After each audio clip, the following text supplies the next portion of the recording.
Hello दोस्तों, आप सभी लोगों का आपके अपने यूट्यूब चैनल ऑनलाइन मैथ मस्ती में स्वागत है। दोस्तों, आज के इस वीडियो में हम पढ़ाएंगे कक्षा 9 के बच्चों का मैथ। ओके दोस्तों, तो इसके पिछली वीडियो में हम प्रश्नावली 1.1 पढ़ा चुके हैं और इस वीडियो में हम पढ़ाएंगे प्रश्नावली 1.2।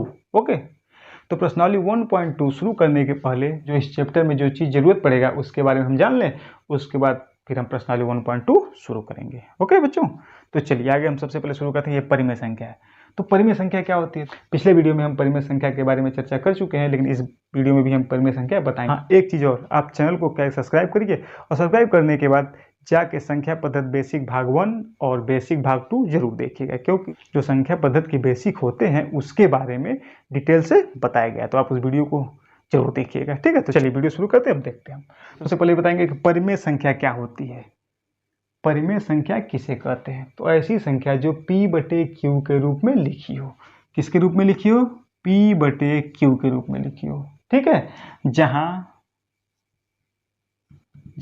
P और Q एक पूर्णांक हो। क्या हो? एक पूर्णांक हो। ठीक है, और ये भी होना चाहिए Q नॉट इक्वल टू 0 होना चाहिए। बस में ऐसी संख्या जो संख्या P/Q के रूप में लिखो। परिमेय संख्या ऐसी संख्या है जो P/Q के रूप में लिखा हो और P और Q क्या हो? पूर्णांक हो और Q नॉट इक्वल टू 0। कहने का मतलब ये है कि जैसे ये 3/4 ये हमारी क्या है? ये परिमेय संख्या है। 7/2 क्या है? मेरा परिमेय संख्या है। बस में, लेकिन ये 4/0 लिखते हैं क्या होगा? ये परिमेय संख्या नहीं होगा। क्यों? क्योंकि बोल रहा है Q नीचे हर को Q बोलते हैं। Q जो हर में जो है हमारा 0 नहीं होना चाहिए, तो ये क्या कहलाता है? परिमेय संख्या कहलाता है। मतलब हर में 0 नहीं, ये परिमेय संख्या हमारा नहीं है। बाकी सब क्या है? परिमेय संख्या है। ये भी 2 परिमेय संख्या हाँ है, बट 1 कर दीजिए, परिमेय संख्या हो गया है। बस में, मतलब जो भिन्न के रूप में लिखा जाए वही क्या कहलाती है? परिमेय संख्या कहलाती है। आया बात समझ में? ये ध्यान रखिएगा। अपरिमेय संख्या क्या कहलाती है? अपरिमेय संख्या जो परिमेय का उल्टा, जो P/Q के रूप में न लिखा जा सके। जो P/Q के रूप में न लिखा जा सके, यानी कि P/Q के रूप में न लिखा जा सके। और ये सेम चीज, वही चीज, ये भी P और Q पूर्णांक हो, Q नॉट इक्वल टू 0। ठीक है, तो ये ध्यान रखें। मतलब कहने में लगा जो P/Q के रूप में न लिखा जा सके उसको बोलते हैं अपरिमेय, और जो लिखा जाता है उसको बोलते हैं परिमेय। ठीक है, तो अपरिमेय संख्या का उदाहरण क्या होता है? जैसे मान लीजिए कड़ी में 2 हो गया, कड़ी में 3 हो गया, कड़ी में 5 हो गया, कड़ी में 7 हो गया। ये सब संख्याएं क्या कहलाती हैं? अपरिमेय संख्याएं कहलाती हैं। पाई भी क्या होता है? अपरिमेय है। ठीक है, आए बात समझ में? तो ये ध्यान रखिएगा। मतलब ये एक सिंपल तरीके से आप समझने के लिए भी समझ सकते हैं, कड़ी की ऐसी संख्या है जिसका मान न निकलता हो, मतलब सही सटीक मान न निकलता हो, तो वही क्या कहलाती है? अपरिमेय संख्याएं कहलाती हैं। आप ये भी कह सकते हैं, देखिए कड़ी में 2 का मान निकालेंगे, सटीक निकलेगा, लेकिन दशमलव में बहुत आगे बढ़ता चला जाएगा, बढ़ेगा ना। इसलिए 3 का भी मान निकालेंगे, दशमलव में बढ़ता जाएगा, आगे बढ़ता चला जाएगा, लेकिन निकलेगा नहीं। ठीक, तो ये सब संख्या क्या कहलाती हैं? अपरिमेय संख्या कहलाती है। आया बात समझ में? क्लियर? अब अगला चलेंगे हम, वास्तविक संख्या क्या कहलाती है। अब वास्तविक संख्या क्या हो गया? बस सेम चीज, ऐसी संख्या जिसमें परिमेय संख्या भी हो और अपरिमेय संख्या भी सम्मिलित हो। ऐसी संख्याएं जिसमें परिमेय संख्याएं भी हो और अपरिमेय संख्याएं भी हो, उन्हीं को क्या बोलते हैं? वास्तविक संख्या कहते हैं। जैसे मान लीजिए 3/7, 4/2, 22/7, पाई, कड़ी में 2, कड़ी में 5, कड़ी में 7, ये सारी संख्याएं क्या कहलाएंगी? सारी संख्याएं क्या कहलाएंगी? वास्तविक संख्याएं कहलाएंगी। आया बात समझ में? ये भी बात समझ में आ गया? क्लियर? परिमेय संख्या जो P/Q के रूप में लिखा जाता है, और परिमेय संख्या जो P/Q के रूप में न लिखा जा सके, यानी ऐसी कड़ी की संख्या, मतलब कड़ी में ऐसी संख्या है जिसका मान सटीक, मतलब पूरा मान न निकलता हो। क्लियर? वास्तविक संख्या है इसमें परिमेय संख्या भी हो और अपरिमेय संख्या भी हो, मतलब दोनों सम्मिलित हो, तो उसे क्या बोलते हैं? वास्तविक संख्याएं कहते हैं। क्लियर? इतना समझ गया? तो चलिए अब हम प्रश्नावली शुरू करते हैं। बस ये जो प्रश्नावली शुरू करने के पहले जो बेसिक चीज था मैं आपको बता दिया हूँ, और इसका उदाहरण में भी जो है प्रश्नावली खत्म करने के बाद इसका उदाहरण हम लास्ट में बता देंगे। ठीक है, चलिए अब हम प्रश्नावली शुरू करते हैं। प्रश्नावली 1.2। ओके, 1.2 का पहला क्वेश्चन देखिए क्या है। पहला क्वेश्चन क्या दिया गया है? नीचे दिए गए कथन सत्य हैं या असत्य हैं, कारण के साथ अपने उत्तर दीजिए। मतलब जो कथन दिया गया है उसको बताना है आपको, सत्य है या असत्य है, और उसका कारण भी आपको बताना है। ओके, तो देखिए पहला कथन जो दिया गया क्या है? प्रत्येक अपरिमेय संख्या वास्तविक संख्या होती है। क्या पूछ रहा है? कह रहा है जो मतलब जितने भी अपरिमेय संख्या हैं वो सारे वास्तविक होते हैं, तो कथन क्या है? सत्य है ना? कथन क्या है? सत्य है। कथन सत्य है ना? कथन सत्य। कारण दीजिए, कारण किसका? कारण क्या है? कारण बताइए आप। हम अभी पीछे समझाए हैं, बोले हैं ना कि वास्तविक संख्याओं में क्या होती है, परिमेय संख्या भी सम्मिलित होते हैं और अपरिमेय संख्या भी सम्मिलित होते हैं। तो यानी कि जब परिमेय और परिमेय दोनों को मिला के वास्तविक संख्या में दोनों संख्याएं होती हैं, तो यानी कि प्रत्येक अपरिमेय संख्या वास्तविक संख्या होंगी ना। जैसे कहने का मतलब उदाहरण समझ लीजिए, मान लीजिए एक कमरा है, ये एक कमरा है, इसमें क्लास 2 से क्लास UKG ले लीजिए, UKG से क्लास 12 तक की बुक रखी गई है। ध्यान दीजिएगा, मैं समझा रहा हूँ, इसको समझें। एक जो कमरा है इसमें क्लास UKG से लेकर क्लास 12 तक की बुक रखी गई है, और एक कमरा जो ये कमरा है, इसमें जो है क्लास 8 की बुक रखी गई है। ध्यान दीजिएगा, तो वही चीज कर रहा है, प्रत्येक अपरिमेय संख्या वास्तविक संख्या होती है, यानी कि इसकी सारी बुक इसमें मिलेगी ना। ये क्लास 8 का बुक है और इसमें सारे बुक हैं, तो यानी कि ये कहा जाए इस ध्यान दीजिएगा, ये कहा जाए कि इस क्लास की बुक इसमें मिलेगी। यानी कि देखिए, इसमें तो UKG से लेकर 12 तक का है, तो क्लास 8 का तो मिलेगा ना। तो वही कहने का मतलब ये है कि प्रत्येक अपरिमेय संख्या, मान लीजिए ये परिमेय संख्या है, तो इसमें जो ये अपरिमेय है ये वास्तविक है, तो इसमें परिमेय भी है अपरिमेय भी, दोनों संख्या होती हैं। तो यानी कि जितने अपरिमेय संख्या होंगी इसमें वास्तविक संख्या में मिलेंगी ना। बात समझा? तो वही चीज कहने का मतलब है, प्रत्येक अपरिमेय संख्या वास्तविक संख्या होती है। सेम इसकी जो क्लास 8 की बुक है, इस कमरे में मिलेगी ना। अरे जी, इसमें सारे बुक है तो 8 का भी मिल जाएगा। बात समझ गए? उसी तरह जब इसमें परिमेय अपरिमेय दोनों संख्याएं होती हैं, वास्तविक संख्या में जो है परिमेय अपरिमेय दोनों होता है। क्लियर? तो बोल रहा है, वही कह रहा है कि प्रत्येक अपरिमेय, यानी कि जब परिमेय अपरिमेय सब होता है तो जितने अपरिमेय होंगे वो वास्तविक संख्या होंगे। आया बात समझ में? तो कारण क्या लिखेंगे वास्तविक संख्याओं में अपरिमेय और परिमेय दोनों संख्याएं सम्मिलित होती हैं। बात समझ गए? आप लोग लिख लेंगे ना। तो कारण क्या लिखेंगे, ये हटाइए इसको। कारण क्या लिखेंगे वास्तविक संख्याएं जो है, वास्तविक संख्याओं में परिमेय तथा अपरिमेय संख्याएं सम्मिलित होती हैं।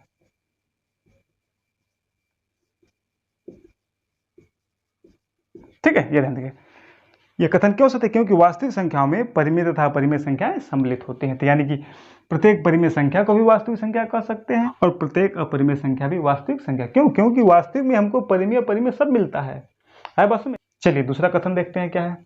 संख्या रेखा पर प्रत्येक बिंदु कड़ी में यम के रूप का होता है, जहां यम एक प्राकृत संख्या है। ठीक है, तो ये कह रहा है संख्या रेखा पर जो संख्याएं होती हैं वो कड़ी में यम के रूप का होता है। यम मतलब कोई भी संख्या लीजिए, कड़ी में यम के रूप का होता है, और जहाँ यम एक प्राकृतिक संख्या, मतलब यम का मान जो होता है प्राकृतिक संख्या। आपको पता है प्राकृतिक संख्या 1 से शुरू होता है, 1 से लेकर अनंत तक की संख्या को हम प्राकृतिक संख्या बोलते हैं ना।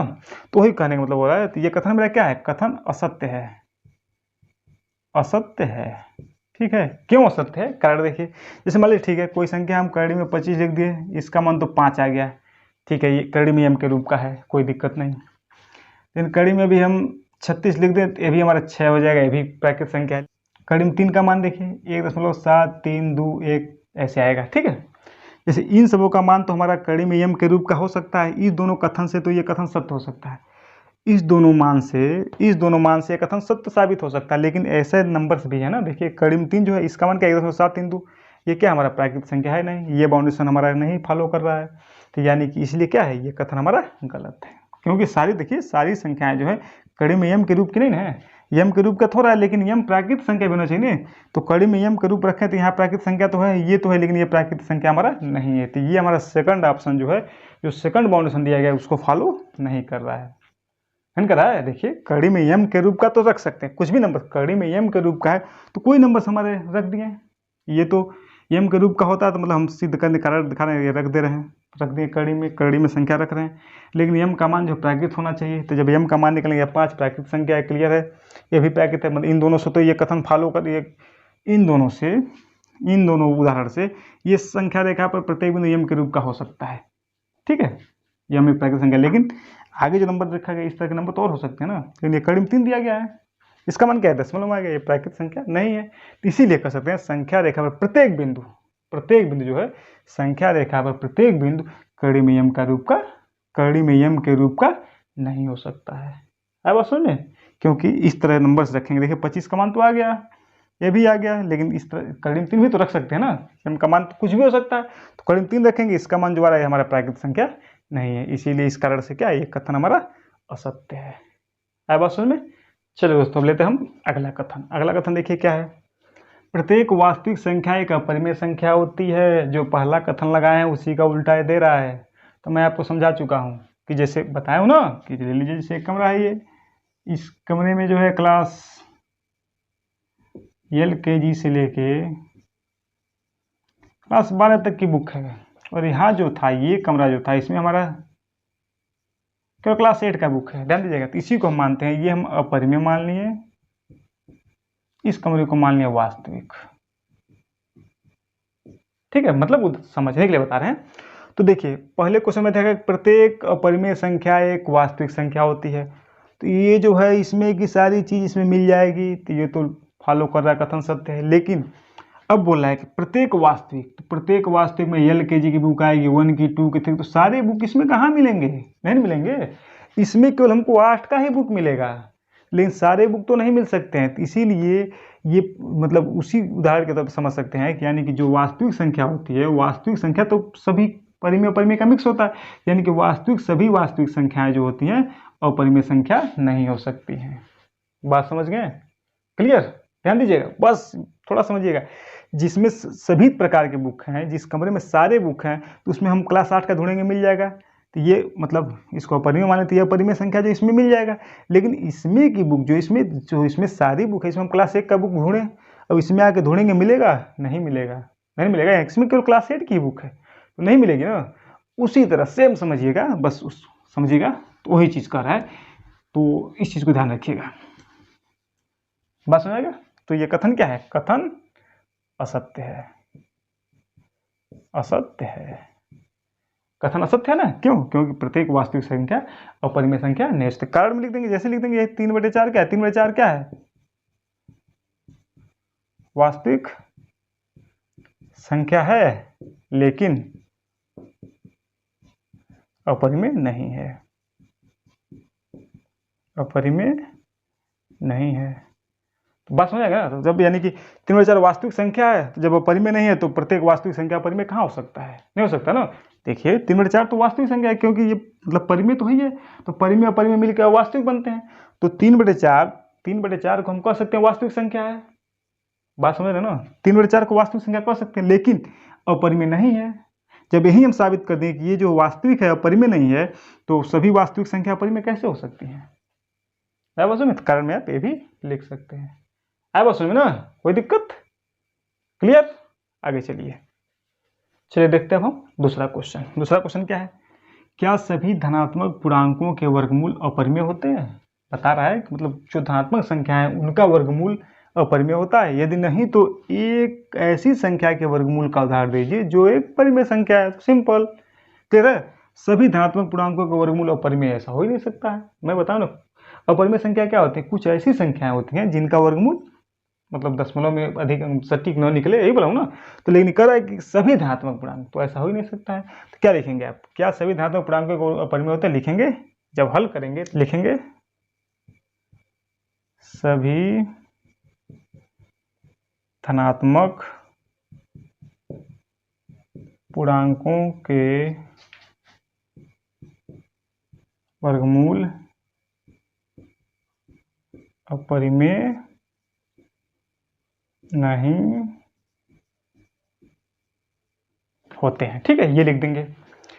पूछ रहा है तो हमको पता है नहीं होंगे, लेकिन कह रहा है यदि नहीं तो नहीं तो हो गया। तो एक ऐसी संख्या के वर्गमूल का उदाहरण दीजिए जो परिमेय संख्या नहीं है। तो उदाहरण लिखना था, हम यहाँ उदाहरण ले देंगे। जैसे ले लीजिए 25 ही ले लीजिए, इसका मान क्या आ गया, 5 आ गया। देखिए पूर्णांकों के वर्गमूल, तो पूर्णांक 25 है, इसका वर्गमूल निकालेंगे 5 आ गया। तो ये 5 क्या हमारा अपरिमेय नहीं है। क्या है ये, बटे 1 कर देंगे परिमेय बन जाएगा। तो वही चीज़ करा ना, क्या सभी धनात्मक पूर्णांकों के वर्गमूल अपरिमेय होते हैं? आप लिखेंगे सभी धनात्मक पूर्णांकों के वर्गमूल अपरिमेय नहीं होते हैं। बोल रहा है कि यदि नहीं होते हैं तो नहीं, तो मिल गया, नहीं होंगे तो बोला नहीं होते हैं तो एक ऐसी संख्या के वर्गमूल का उदाहरण दीजिए जो एक परिमेय संख्या है। तो उदाहरण दे दिए, देखिए कड़ी में 25 का मान क्या आ गया, 5 आ गया। अदर कोई उदाहरण, कड़ी में 4 ले लीजिए, कड़ी में 16 ले लीजिए, कुछ भी, बहुत सारे उदाहरण है, लेकिन हमको केवल एक उदाहरण पूछ रहा है। तो कड़ी में 25 लिख के इसका मान निकाल दिया, 5 आ गया। तो 5 हमारा क्या है, देखिए ये क्या हमारा 5 क्या हमारा परिमेय संख्या है। 5 इसको लिख देंगे जहाँ है, तो इसको 5/1 कर दिए जो एक परिमेय संख्या है। बस सुनिए, क्लियर। बोला है कि उदाहरण दीजिए, तो उदाहरण दे दिए हम। कड़ी में 5, कड़ी में 25 का मान क्या होगा 5, इसको 5/1 भी लिख सकते हैं, जो क्या है परिमेय संख्या है, हम सिद्ध कर दिए। क्लियर, बात समझ आ गया। तो ये तो हो गया। इस तरह नोट कर लेंगे, नोट में आप इस तरह क्वेश्चन लिखेंगे और इस तरह हल करके दिखा देंगे। ठीक, तो थोड़ा एक उदाहरण दो इसी क्वेश्चन को, तो नोट हो गया, स्क्रीनशॉट ले लीजिए, नोट कर लीजिए। अब चलिए फिर हम दिखाते हैं। कुछ अदर उदाहरण ले लीजिए। कड़ी में 4 ले लीजिए, इसका भी मान क्या आएगा 2 आ गया, इसको 2/1 कर देंगे, हो गया परिमेय संख्या। परिमेय संख्या है, बताना ना, क्लियर। कुछ भी ले सकते हैं, यहाँ जरूर नहीं कड़ी में 25 लिखे, आप अपनी मर्जी से कुछ भी लिख सकते हैं। कड़ी में 16 भी लिख सकते हैं, इसका मान क्या आएगा 4, तो इसको कर देंगे बराबर 4/1 कर देंगे, क्या है परिमेय संख्या है। ठीक है, तो इस तरह बहुत मतलब कुछ भी यहाँ लिख सकते हैं जिसका मान दिखाना है, ऐसी करना है, ऐसी संख्या के वर्गमूल का उदाहरण दीजिए जो एक परिमेय संख्या है। तो ऐसी संख्या लिखेंगे जिसका वर्गमूल निकल जाता हो, दिखा देंगे, वो परिमेय संख्या है। क्लियर। चलिए अब देखते हैं हम अगला क्वेश्चन। अगला क्वेश्चन क्या है, देखिए क्वेश्चन नंबर 3 क्या है, दिखाइए कि संख्या रेखा पर कड़ी में 5 को किस प्रकार निरूपित किया जा सकता है। मतलब कि संख्या रेखा पे हमको कड़ी में 5 को दर्शाना है। ठीक है, तो चलिए हल करते हैं इसको हम। सिंपल, कोई दिक्कत नहीं, ध्यान से समझिएगा, स्टेप बाय स्टेप हम बताएंगे, ध्यान से देखिएगा और इसको आप लगाइएगा। ठीक है, तो पहले सबसे पहले क्या करेंगे, आप एक संख्या रेखा बना लेंगे। इस तरह संख्या रेखा खींच लेंगे। सबसे पहले क्या करेंगे, एक संख्या रेखा खींचेंगे। यहाँ क्या करेंगे, एक बिंदु मान लेंगे, इसको 0 मान लेंगे। क्लियर, संख्या रेखा पे 0 धनात्मक ऋणात्मक होता है। अब ध्यान दीजिएगा, 0 से जब 1, ये जो दूरी लेंगे आप, जो भी दूरी ले, पहले आप फ्री हैं, 2 सेंटीमीटर का ले लीजिए, 3, 4, जो भी मतलब अपनी सुविधा अनुसार ये दूरी अब जो ले लेंगे, 0 से 1 के बीच की जो दूरी रहेगी वही सारी दूरी अब यहाँ रहेंगी। ये 2, ये 3, इधर हमारा -1। ठीक है, बात समझे। कहने का मतलब ये है, इन दोनों के बीच की दूरी आप 1 सेंटीमीटर का रखे हैं तो सारे बीच की दूरी क्या होगी 1 सेंटीमीटर ही होगा। इन दोनों के बीच की दूरी आप 2 सेंटीमीटर नाप ले रहे हैं, सोच रहे हैं कि थोड़ा चित्र बनाने में हमको आसान रहेगा, 2 सेंटीमीटर हम ले लें दूरी, तो सारे के बीच की दूरी 2-2 सेंटीमीटर होनी चाहिए। ओके, ये पहला स्टेप हो गया। अब चलिए हमको कड़ी में 5 को दर्शाना है, तो हम क्या करें, कड़ी में 5 0 से 1 जो दूरी, इसको आधार मान लेंगे। ये जो मान लेंगे इसको हम आधार मान लेंगे। 0 से 1 तक को हम आधार मान लिए। ये हमारा क्या है, एक मात्रक है, एक मात्रक। क्लियर, एक मात्रक। क्लियर। अब क्या करेंगे, ध्यान दीजिएगा, पहला स्टेप, इसको एक मात्रक मान लिए। अब जो 0 से 1 ये दूरी जो हम आधार माने हैं, इस पर क्या करेंगे, एक 90 अंश का कोण बनाएंगे। क्या करेंगे, 90 अंश का कोण बनाएंगे। ठीक, क्लियर। अब जब क्या करेंगे, ये 0 हमारा, ये जो हमारा मेन पॉइंट है, ध्यान रखेंगे, यहाँ से जो है ये 1 ले लिए, आधार हो गया, इस पर हम लंब बना लिए। क्लियर। अब जो हमारे एक मात्रक ये है, तो यहाँ भी हम जो ये दूरी है, यहाँ प्रकार का नोक लगाइए, यहाँ पेंसिल का नोक लगाइए, लगा लीजिए। तो ये दूरी हमको मिल गया, कितना दूरी है। अब यहाँ से प्रकार का नोक, वही चीज़, अब इसको हिलाएंगे नहीं, जो दूरी यहाँ प्रकार का नोक और पेंसिल का नोक लेके जो दूरी नाप लिए हैं, इसको हिलाएंगे नहीं। अब उसी को उठा के यहाँ प्रकार का नोक कर देंगे और यहाँ पेंसिल का नोक करके ऐसे काट लेंगे, तो ये मेरा मिल गया, एक मात्रक के भी मिल गया। क्लियर, समझ में आ रहा है ना ये। अब जब क्या करेंगे, जो बिंदु जहाँ मिले, ये बिंदु और इसको जो 0 वाला पॉइंट है, इसको हम मिला देंगे, तो ये मुझे क्या मिलेगा, कड़ी में 2। इसकी लंबाई क्या मिलेगी, कड़ी में 2। कैसे मिलेगा देख लीजिए, ये जो हमारा समकोण त्रिभुज बन रहा है, तो ये तिरछा वाले को हम क्या बोलते हैं, कर्ण बोलते हैं। ये मेरा आधार है, ये मेरा लंब है। तो हमेशा होता है ना, कर्ण का वर्ग बराबर होता है आधार का वर्ग प्लस लंब का वर्ग, यही होता है ना। तो ये आधार क्या है मेरा, 1 है, 1 इकाई, 1 का वर्ग, और वो भी 1 है, 1 का वर्ग, 1 + 1 यानी कि क्या हो गया, 2 हो गया। तो कर्ण का स्क्वायर जो है 2 है, तो कर्ण जब यहाँ वर्गमूल इसका निकालेंगे तो क्या हो जाएगा, कड़ी में 2 हो जाएगा। बात समझ गए। तो इसका मान क्या आ गया, कड़ी में 2। तो ये तो कड़ी में 2 दर्शाना रहता है, जो हमको कड़ी में 2 दर्शाना होता तो मेरा यह आंसर आ जाता। कड़ी में 2 दर्शाना होता तो हम यही छोड़ देते, लेकिन हमको दर्शाना है कड़ी में 5। तो अभी हम और स्टेप फॉलो करेंगे। अब ये हमारा आधार था, ये लंब हो गया, तो मिला हमको कड़ी में 2। अब इसको हम मान लेंगे आधार, ये जो दूरी हमारी है इसको मान लेंगे आधार। नाम दे देते हैं, मान लीजिए इसको हम ए दे दें, ए हो गया, ये हमारा बी हो गया, ये हमारा सी हो गया। अब हम ए सी को मानेंगे आधार। ठीक, जब ए सी को आधार मान लेंगे, इस पर चांदा रख के आप इस तरह इस पर फिर 90 अंश का कोण मान लीजिएगा। सी पॉइंट पे इस ए सी जो मिला इसको कड़ी में 2, मतलब जिसका इसकी लंबाई कड़ी में 2, इसको मानेंगे हम आधार। अब यहाँ 90 अंश का कोण बना देंगे फिर। ठीक, क्यों? क्योंकि हमको कड़ी में 5 तक पहुँचना, इससे थोड़ा सा आगे बढ़ना पड़ रहा है। अब ये मेरा कड़ी में 2 का, ये हमारा एक मात्रक है, तो ये दूरी तो हम प्रकार से प्रकार से नाप लें, प्रकार से नाप फिर यहाँ काट लें, तो ये भी हमारा एक मात्रक मिल गया। क्लियर? ये मान लीजिए इसको डी पॉइंट मान लीजिए। अब क्या जब इसको मिला देंगे, डी को फिर ए से मिलाएंगे, तो ये मुझे कितना मिलेगा, कड़ी में 3 मिलेगा। अब देखिए ये आधार है, ये लंब है, तो आधार मेरा कितना है, कड़ी में 2 है, लंब कितना है +1 है। दोनों का जब स्क्वायर करेंगे, कड़ी में 2 का स्क्वायर 2, किसी भी कड़ी में संख्या का वर्ग करते हैं तो केवल कड़ी हटती है, 2 हो गया। इसका स्क्वायर करेंगे 1 2 और 1 कितना हो गया 3। जब यहाँ स्क्वायर हटाएंगे तो कड़ी में 3 हो जाएगा। तो यानी ये हमारा मिल गया, हमारा कड़ी में 3 है। बस समझ आ रहा ना। अब ये भी हम चूंकि कड़ी में 5 तक पहुँचना, 2 स्टेप और आगे चलेंगे। अब जैसे ये आधार माने थे, अब ए डी को आधार मान लेंगे। अब इस पर हम 90 अंश का कोण बनाएंगे, डी पॉइंट पे 90 अंश का कोण बना दिए। अब देखिए ये भी जब एक है, एक ही माप, फिर यहाँ एक जो दूरी है, ये दूरी हम बना लें, काट लेंगे। ए भी मुझे 1 मिला। अब जब मान लीजिए ई मिल गया हमको, अब ई को फिर जब ए से मिलाएंगे तो ये मुझे कितना मिलेगा, कड़ी में 4 मिल जाएगा। ध्यान दीजिएगा, ई ए की लंबाई कड़ी में 4 कैसे, आधार कड़ी में 3 है और ये हमारा 1 है, तो कड़ी में 3 का स्क्वायर 3 और प्लस इसका 1 4 है, यानी कि कड़ी में 4 मिल गया। क्लियर? अब एक स्टेप और चलिए आगे। अब कड़ी में 5 बढ़ना है, तो अब हम ए ई को आधार मान लेंगे। अब यहाँ बना लेंगे 90 अंश का कोण, यहाँ बना देंगे, जो भी सीधा 90 अंश का कोण बना लीजिएगा जहाँ जाए। ठीक है, प्रकार और चारा से बनाएंगे, तो जैसे जहाँ जाएगा उसको लेके चलिए। ये 90 बना लिए। अब ये जो यहाँ ए हमेशा एक मात्रक है, ये 1 है, जो दूरी यहाँ है, ये जो दूरी है वही दूरी यहाँ है, ये दूरी यहाँ है, ये दूरी यहाँ है, ये दूरी यहाँ काट लेंगे, 1 मिल गया। अब जब इसको मान लीजिए एफ है, अब एफ को जब ए से मिलाएंगे तो यही मेरा दूरी क्या मिलेगा, ये कड़ी में 5 मिल गया। लेकिन अभी संख्या रेखा नहीं दर्शाए, अभी तो कड़ी में 5 मिल गया। अब ये ओ जो है मेरा मेन पॉइंट है, ध्यान रखेंगे। अब यहाँ से जब कड़ी में 5, ये कड़ी में 5 लाइन मिली हमको ना, ओ एफ जो है कड़ी में 5 वाली लाइन है, तो ओ पे क्या करेंगे, प्रकार का नोक रखेंगे, और यहाँ कड़ी जो 5 का लाइन एफ मिला है, इस पर हम प्रकार का, यहाँ प्रकार का नोक और यहाँ पेंसिल का नोक रख लेंगे, और इसको उठा के हम खींचते चले जाएंगे। ऐसे जहाँ जाएगा खींचते, हिलाएंगे नहीं, प्रकार का नोक यहाँ रखे रहेंगे, और यहाँ पेंसिल का नोक यहाँ दबाए रहिए, इसको यहाँ घुमाते रहिए, जहाँ जाएगा जाने दीजिए, जहाँ जाएगा वही पॉइंट हमारा हो जाएगा कड़ी में 5। है बात समझ में? कोई दिक्कत?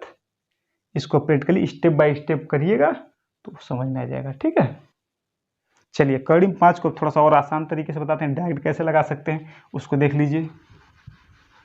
डायरेक्ट लगाने के लिए क्या करेंगे, सेम जो कड़ी में 5 मतलब डायरेक्ट एक ही स्टेप में लगाने के लिए थोड़ा सा देखिए, ध्यान दीजिएगा। वो तो 5 स्टेप में हम पहले 1 2 3 4 स्टेप में निकालें, इसको डायरेक्ट एक ही स्टेप में संख्या रेखा सेम काम करेंगे। ये 0 हो गया, 0 से 1 की जो दूरी लेंगे वही सारी दूरी हो जाएगी, इसके बीच की दूरी सारी भी हो जाएगी। ठीक है, जो दूरी लेंगे आप अपने अनुसार, 1 सेंटीमीटर 2 सेंटीमीटर, जो भी दूरी, ये दूरी जो लेते हैं सारे बीच सभी संख्याओं के बीच की दूरी वही सेम होनी चाहिए। कड़ी में 5 को दर्शाना है तो आधार, हम इसमें जो आधार जो 0 से 1 लिए थे अगले बार में, हम यहाँ से 2 पॉइंट को 2 इकाई मान लेते हैं। ये यहाँ 0 से लेके मान लीजिए इसको ए, इसको बी मान लेते हैं। आधार जो है हम 2 कॉलम को ले लेते हैं। ठीक, तो ये पूरी तो हमारी क्या हो गई, ये 2 इकाई हो गई। यहाँ तक दूरी मेरी क्या है, 2 इकाई हो गई। क्लियर है? सेम काम जैसे हम 1 पे किए थे वो अब 2 पे करेंगे। आधार 2 ले लेंगे, क्योंकि 2 का जब स्क्वायर करेंगे 4, और इसको 1 ऊपर ले लेंगे, 1 स्क्वायर 4 1 5, तो कड़ी में 5 हमको मिल जाएगा एक ही स्टेप में। तो हम 2 कॉलम को भी ले सकते हैं, ऐसा नहीं है कि हम एक ही लें, अपने सुविधा अनुसार 3 ले सकते हैं, 4 ले सकते हैं, आधार को जैसे मर्जी हम बढ़ा सकते हैं। ठीक है, अपने सुविधा अनुसार।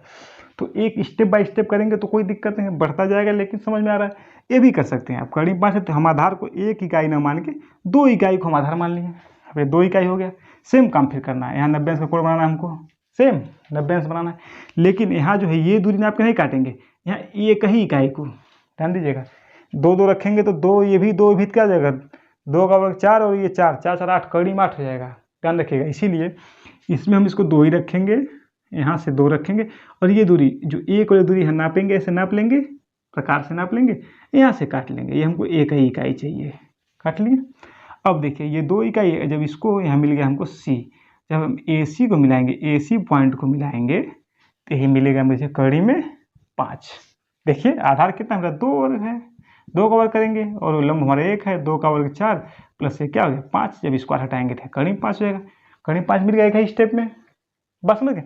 अब जब यहाँ ये हमारा पॉइंट है, मेन पॉइंट 0 बोले हैं, 0 मेन पॉइंट है, यहाँ प्रकार का नोक रखेंगे और यहाँ रखेंगे पेंसिल और नोक, इसको ऐसे काट देंगे, जहाँ जाएगा यही मेरा हो जाएगा क्या कड़ी में 5 है। बस समझ में, प्रकार का नोक यहाँ रखेंगे, पेंसिल का नोक यहाँ, ये जहाँ जाएगा, जहाँ इस लाइन पे जहाँ तक गया वहीं रोक देंगे, यही पॉइंट मिल गया मेरा कड़ी में 5 है। बस समझ में। तो आप एक एक स्टेप एक एक मान के भी बढ़ सकते हैं, 5 ला सकते हैं, या डायरेक्ट 2 आधार मान के एक इसको मान के भी कर सकते हैं, ठीक है।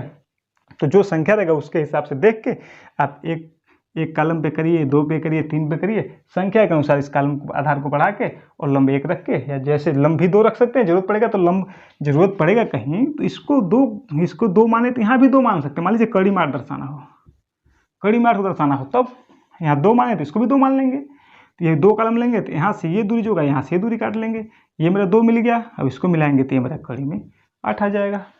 अब समझ में, तो वही बोले संख्या के अनुसार इसको हम घटा बढ़ा सकते हैं। क्लियर। यहाँ 2 रखें इस पर भी 2 रख सकते हैं, यहाँ 1 रखें तो यहाँ 2 रख सकते हैं, कोई दिक्कत नहीं है, जैसे मर्जी। ये नहीं कि नीचे ही 2, आधार को ही बढ़ा घटा सकते हैं, ये घटा बढ़ा सकते हैं तो इसको भी हम घटा बढ़ा सकते हैं। ओके चलिए,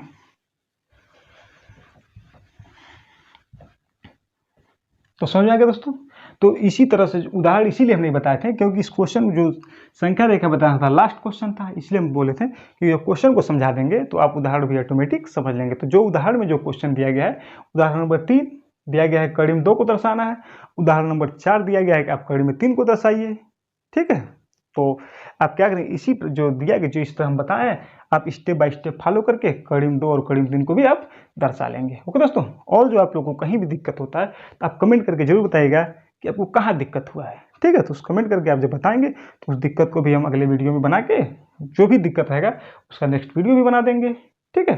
तो आप लोग कमेंट जरूर करिएगा, और वीडियो अच्छा लगा हो तो एक लाइक जरूर करिएगा। आप लोग लाइक करते नहीं हैं, लाइक में कंजूसी मत करिए, कुछ नहीं लगता है, लाइक करिएगा। और इस वीडियो को अधिक से अधिक शेयर करिए कि सभी बच्चों के पास पहुंच सके। और जो लोग नए हैं चैनल को सब्सक्राइब करिए कि और बेल आइकन दबाना मत भूलिएगा, क्योंकि इस तरह का वीडियो लगातार हम बनाते रहेंगे, आप लोगों को नोटिफिकेशन मिलेगा और अपना वीडियो आप आराम से देख सकते हैं। ओके दोस्तों, बाय बाय।